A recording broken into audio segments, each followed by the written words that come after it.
రెడ్డి గారు కాంగ్రెస్ పార్టీని ఒక రాష్ట్రంలోనే కాదు దేశంలో కూడా 2 సార్లు అధికారంలోకి తీసుకొచ్చారు. ఈ తెలంగాణ రాష్ట్రంలో కూడా రాజశేఖర్ రెడ్డి గారే లాస్ట్ ఆంధ్ర రాష్ట్ర ఉమ్మడి రాష్ట్రాన్ని కాంగ్రెస్ పార్టీని అధికారం తీసుకొచ్చిన వ్యక్తి, తేగలిగిన నాయకుడు ఒక రాజశేఖర్ రెడ్డి గారే.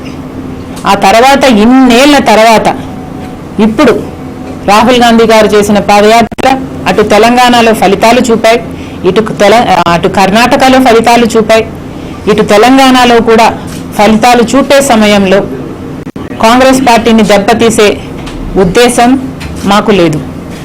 నిజానికి కాంగ్రెస్ పార్టీ నాయకులన్నా నాకు పరాయి వాళ్ళు కాదు. కాంగ్రెస్ పార్టీ నాయకులన్నా, కాంగ్రెస్ పార్టీ కార్యకర్తలన్నా నాకు అపారమైన గౌరవం ఉంది. సోనియా గాంధీ గారు, రాహుల్ గాంధీ గారు మమ్మల్ని ఢిల్లీకి ఆహ్వానించినప్పుడు సోనియా గాంధీ గారు తన కౌగిట్లోకి నన్ను ఆహ్వానించారు. రాహుల్ గాంధీ గారు రాజశేఖర్ రెడ్డి గారు అంతగా ప్రేమించిన బిడ్డవు, యువర్ ఫ్యామిలీ, నువ్వు నా కుటుంబం అన్నాడు. కాంగ్రెస్ పార్టీ ఈ రోజుటికి కూడా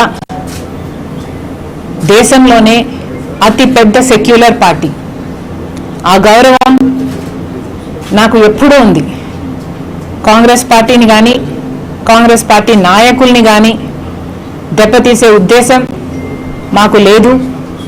అంతకంటే ముఖ్యంగా ఇది ఏ పార్టీ కోసం తీసుకుంటున్న నిర్ణయం కాదు, తెలంగాణ ప్రజల కోసం తీసుకుంటున్న నిర్ణయం. తెలంగాణ ప్రజలకు సర్కారు మారే అవకాశం వచ్చినప్పుడు నేను అడ్డుపడ్డం సబబు కాదు అనిపిస్తుంది. ఒకవేళ కాంగ్రెస్ పార్టీ ఓటుని నేను చీలిస్తే మళ్ళీ కేసీఆర్ గారే ముఖ్యమంత్రి అయితే చరిత్ర నన్ను క్షమించదేమో అన్న భయం కూడా నాకు ఉంది. ఇవన్నీ దృష్టిలో పెట్టుకొని తెలంగాణ ప్రజలకు కేసీఆర్ నియంత అవినీతి అక్రమ పాలన అంతం చేసే అవకాశం ఉంది. కాబట్టి ఈరోజు కాంగ్రెస్ పార్టీకి మద్దతు ఇవ్వాలని వైఎస్ఆర్ తెలంగాణ పార్టీ నిర్ణయించింది. ఈ దిశగా వైఎస్ఆర్ తెలంగాణ పార్టీ తెలంగాణ ప్రజలకు చెప్తుంది, ఈ ఎలక్షన్లలో వైఎస్ఆర్ తెలంగాణ పార్టీ పోటీ చేయబోవటం లేదు. కేసీఆర్ గారు ముఖ్యమంత్రి కాకూడదు కాబట్టే కాంగ్రెస్కు ఒక అవకాశం ఇవ్వడం సబబు అనిపిస్తుంది. అందుకనే ఈరోజు కాంగ్రెస్ పార్టీకి మద్దతు ఇస్తుంది వైఎస్ఆర్ తెలంగాణ పార్టీ. పాలేరు ప్రజలు నాకు సమాధానం చెప్పాలి. నన్ను ఏం చేయమంటారు? మొండిగా తెగించి నిలబడమంటారా? పొంగులేటిని ఓడించమంటారా? నన్ను ఓడిపోమంటారా? రాజశేఖర్ రెడ్డి గారి అభిమానులు ఏమి కోరుకుంటున్నారు?